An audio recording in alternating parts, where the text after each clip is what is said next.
നമസ്കാരം. സഹ്യ ന്യൂസിലേക്ക് സ്വാഗതം. പ്രതിഷേധത്തിന് മമതാ ബാനർജിയും സർക്കാർ ധനസഹായം നിരസിച്ച് ഡോക്ടറുടെ പിതാവ്. ആശുപത്രി അക്രമത്തിൽ 13 പേർ അറസ്റ്റിൽ. പശ്ചിമ ബംഗാളിൽ ജൂനിയർ ഡോക്ടർ ബലാത്സംഗത്തിന് ഇരയായി കൊല്ലപ്പെട്ട സംഭവത്തിൽ കുറ്റക്കാരെ എല്ലാം ഉടൻ പിടികൂടുമെന്ന് CBI ഉറപ്പു നൽകിയെന്ന് കൊല്ലപ്പെട്ട ഡോക്ടറുടെ അച്ഛൻ വാർത്താ ഏജൻസിയോട് പറഞ്ഞു. സർക്കാർ പ്രഖ്യാപിച്ച ധനസഹായം നിരസിക്കുകയാണെന്നും രാജ്യം മുഴുവൻ പ്രതിഷേധത്തിൽ ഒപ്പം നിൽക്കുന്നവർക്ക് നന്ദിയെന്നും പിതാവ് പറഞ്ഞു. ഇതിനിടെ കൊല്ലപ്പെട്ട ഡോക്ടർക്ക് നീതി വേണമെന്നാവശ്യപ്പെട്ട് മമതാ ബാനർജി പ്രതിഷേധം നയിക്കും. ഇന്ന് വൈകിട്ട് 4 മണിക്കാണ് മമതാ ബാനർജിയുടെ റാലി. CBI അന്വേഷണം കാര്യക്ഷമമാക്കണമെന്നാവശ്യപ്പെട്ടാണ് പ്രതിഷേധ റാലി. BJP ഇന്ന് മമതാ ബാനർജിയുടെ വീട്ടിലേക്ക് മാർച്ച് നടത്തും.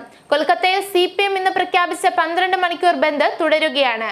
കഴിഞ്ഞ ദിവസം ആക്രമണമുണ്ടായ ഡോക്ടർ കൊല്ലപ്പെട്ട ആർജിക്കർ മെഡിക്കൽ കോളേജ് ആശുപത്രിയിൽ കനത്ത പോലീസ് വിന്യാസം തുടരുകയാണ്.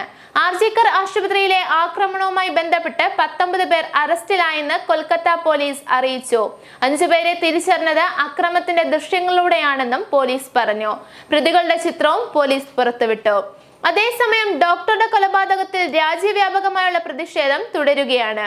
കൊൽക്കത്തയിലെ ആർജിക്കർ മെഡിക്കൽ കോളേജിലെ വനിതാ ഡോക്ടർ ബലാത്സംഗം ചെയ്ത് കൊല്ലപ്പെട്ട സംഭവത്തിൽ ശക്തമായി പ്രതിഷേധിച്ചുകൊണ്ട് ഇന്ത്യൻ മെഡിക്കൽ അസോസിയേഷൻ ദേശീയ വ്യാപകമായി നടത്തുന്ന സമരത്തിൽ കേരള ഘടകവും ശക്തമായി പങ്കെടുക്കുമെന്ന് ഭാരവാഹികൾ അറിയിച്ചു. ആശുപത്രി ആക്രമണത്തിന് എതിരെ കേന്ദ്ര നിയമം നടപ്പാക്കുക, കേസിലെ പ്രതികളെ നിയമത്തിന് മുന്നിൽ കൊണ്ടുവരിക തുടങ്ങിയവയാണ് ആവശ്യം.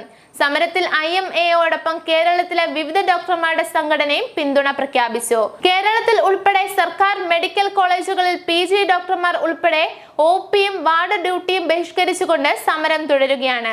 ഇതിനിടെ സംഭവത്തിന്റെ പശ്ചാത്തലത്തിൽ മമതാ ബാനർജി രാജിവെക്കണമെന്ന് BJP ആവശ്യപ്പെട്ടു.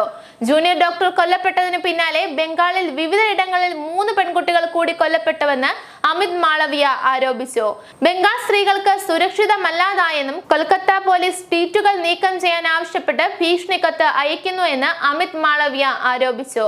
അക്രമ ദൃശ്യങ്ങളും വിവരങ്ങളും പങ്കുവച്ച ട്വീറ്റുകളാണ് നീക്കം ചെയ്യാൻ ആവശ്യപ്പെട്ട് സൈബർ പോലീസ് കത്തയച്ചത്. പോലീസ് അന്വേഷണത്തിൽ ശ്രദ്ധിക്കുന്നതിന് പകരം വ്യക്തികളെ ഭീഷണിപ്പെടുത്തുന്നു എന്ന് BJP ആരോപിച്ചു. വ്യാജ വാർത്തകൾക്ക് എതിരായ നടപടിയെന്നാണ് കൊൽക്കത്ത പോലീസ് അറിയിക്കുന്നത്.